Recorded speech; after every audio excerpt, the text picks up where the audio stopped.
আল্লাহ তাআলা বলে, বান্দা হিসাবের সময় তো কাছাইয়া গেল, আখিরাত তো চলেই আসলো, কিয়ামত তো চলেই আসলো, আজও তো তুমি গাফিল হয়েই রইলা। 40 বছর হয়ে গেছে, 1 বছর শেষ হইছে, এভাবে বুঝি নাফরমানিতে পড়ে রইলা বান্দা।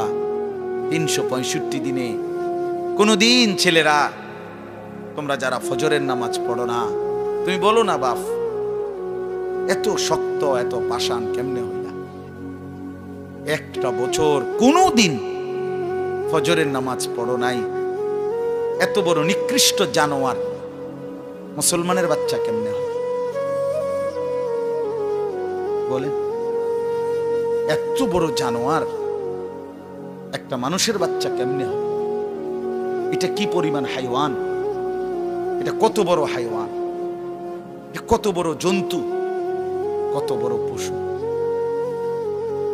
1 বছর 365 দিনে এই হাইওয়ান কোনদিন ফজরের নামাজ পড়ে?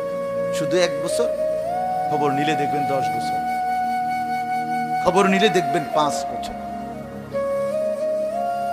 জানোয়ারের মতো, ইহুদির মতো, খ্রিস্টানের মতো চুল রাইখা তৃপ্তি বোধ করে। এর চাইতে অসভ্যতা, এর চাইতে নিকৃষ্ট রুচি, এত বিকৃত মানসিকতা কোন জন্তু জানোয়ারেরও হয় না।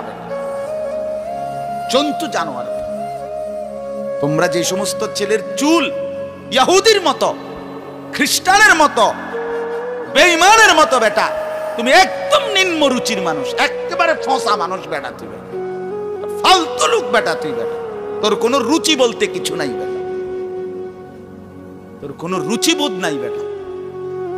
কার মতো মুসলমানের বাচ্চা হইয়া মুসলমানের ঘরে জন্ম নিয়া বেটা, আল্লাহর আজান শুনলি ডান কানে বাম কানে তোরে আজান দিছে, এক পবিত্র